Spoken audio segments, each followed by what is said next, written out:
Bonjour, je suis Adnan Sidibé, journaliste fact-checker chez FasoCheck. Je viens du Burkina Faso.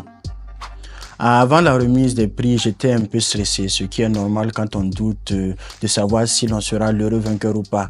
Mais j'étais aussi confiant dans le travail que j'ai produit grâce à l'équipe de FasoCheck. Mon travail a porté sur une affirmation publiée à quelques jours de l'ouverture de la COP28 sur le climat qui s'est tenue aux Émirats arabes unis. Dans cette publication, le programme des Nations Unies pour l'environnement déclarait sur sa page Facebook que 80% des personnes touchées par la crise climatique sont des femmes.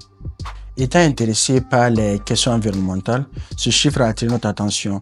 Nos recherches ont révélé par la suite que même si le programme des Nations Unies pour l'environnement se référait au programme des Nations Unies pour le développement, cette statistique ne repose sur aucune source fiable ni documentée.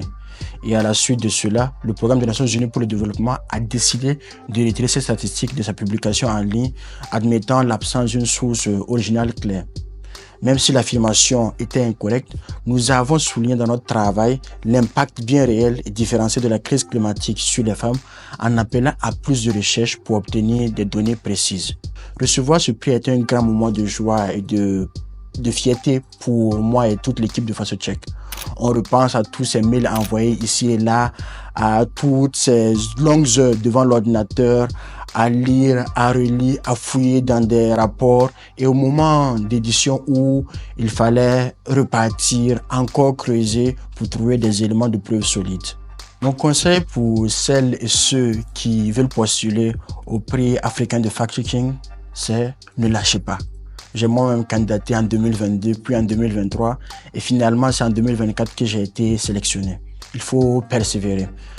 Aussi, lire les articles déjà sélectionnés. Je me rappelle que dans les années antérieures, je passais énormément de temps sur les articles finalistes quand les communiqués finaux des prix étaient publiés pour voir comment je pourrais m'améliorer, comment je pourrais améliorer ma production et candidater les années suivantes. Et surtout, lors de la candidature, essayer de mettre en avant la valeur ajoutée de votre vérification pour les lecteurs. Qu'est-ce que le lecteur, au-delà de la vérification, a comme plus, et aussi réussir à présenter l'impact de sa production, l'impact de sa vérification. Merci.